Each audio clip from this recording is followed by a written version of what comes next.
En episodios anteriores.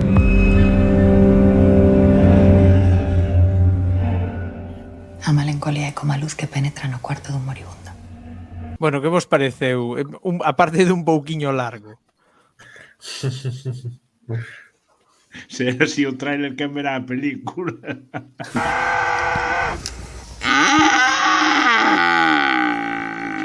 Melancolía, morriña, mal pronunciado.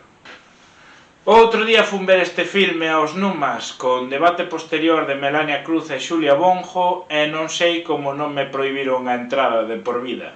A escena inicial de Melancolía... Dios, que difícil se me vai a facer pronunciar isto ben. A escena inicial desta película é curiosa porque é unha toma na que sae un prado con unha estrada e un poste da luz que está xusto no centro. Pasa unha vaca correndo e de repente temos a banda sonora, que é unha canción de Andrés do Barro reversionada e moi bonita, que sona como banda sonora exterior e que pasa a ser parte do ambiente cando pasan os protagonistas na súa forgalla hippie chea de material porque se están mudando a un pueblo e sona no interior no radiocasete mentres teñen unha conversación e a apagan. Iso que agora vos conto vai a ser a mellor parte de son de toda a película. Durante o resto da película vades a oír muxidos de vaca, ruídos de galo e sons ambientais de haber sido gravada no medio do monte. Cousa que agrada. Cousas negativas ou positivas según se mire. As pintas de Yolanda Muiños, que parece sacada dunha escena de Cruz y Raya, porque leva unhas gafas de cu de vaso e un delantal para facer de señora maior que vive no rural. Tópico do que xa falei moitas e moitas veces, e entendo que neste caso é unha parodia da parodia, porque nas conversas que esta señora ten e na actitude que esta señora ten realmente hai un trasfondo de algo que nos podíamos atopar na realidade, aínda que non deixa de ser irse ao tópico de señora maior que viste con un delantal. Que agora as señoras maiores visten con chalecos reflectantes e chándales dos netos que foron á escuela. Hai que actualizar un pouco o tópico. Como podedes comprobar cando vexades a película, as frases e as situacións son bastante realistas, salvo por un par de momentos que entendo que ao ser paródicos pois saense fora dese realismo, como unha alcaldesa que, cando se nos presenta públicamente, fala castellano, non quere atender a ninguén para manter a súa figura de poder dentro do concello, pero despois atenden a lengua con normalidade, tratando ben aos veciños, o cal non deixa de ser unha cousa extraña.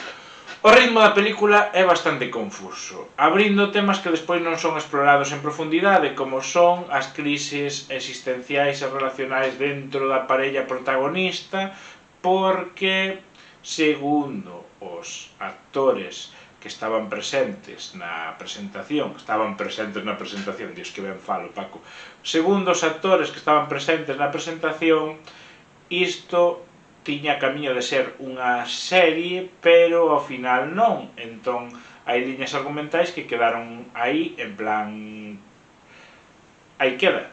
Unha delas é a crise sexual e relacional do parella protagonista, que debe ser que o director ten algo con ese tipo de liñas argumentais porque xa o vimos en Ons.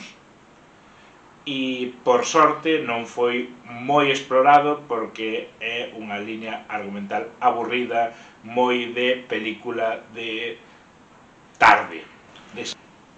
En realidade, todo o que podemos ver en esta película é unha parodia turbia do crime de Santoalla, onde uns hippies europeos se viñeron a vivir a Galicia, a unha zona rural, e tuveron problemas cos veciños que non os consideraban veciños e non os recoñecían como tales, chegando a ter problemas como os xuicios, etc, etc, etc, hasta que hai un asasinato. Esa parodia dos progres urbanos está moi ben conseguida, tendo escenas brutais e moi sutiles como cando el chama por teléfono para contratar a liña eléctrica a nome dela, mentres ela está na habitación tamén. Tamén hai chistes sobre o uso do castellano e diglosia, como xa dixemos, unha alcaldesa que en público fala castellano e trata mal a xente, pero pois en privado fala galego, ou cando a parella protagonista aburrida entra no cemiterio do pobo e empeza a ler as lápidas, que están todos en castellano, e fan un chiste sobre Galicia bilingüe. Os chistes sobre Galicia bilingüe tiñan gracia en 2007, pero en 2021 é un chiste moi de nicho e dunha asociación moi terminada e moi rancia a que ninguén lle fai caso e na que xa non sale nos medios e que conseguiu o seu obxectivo, que Feijóo este na Xunta e se fale castellano. Eu rime moito con esta película, incluso naqueles momentos nos que se supón que non debemos estar a rir, cousa que ao resto de espectadores lle pareceu bastante mal e me mandaban calar. Se fixera caso cada vez que me mandaran calar, o mellor tiña máis éxito na vida, pero bueno, resulta que despois no coloquio posterior a un dos seus protagonistas pregunteille: oye, mira, que tono é este desta película, porque eu estuve me rindo incluso cando non me tiña que rir, e mirou pa min moi serio e dixo: eu, cando estaba rodando esta película, estaba pensando en que era un dos protagonistas de Scooby-Doo.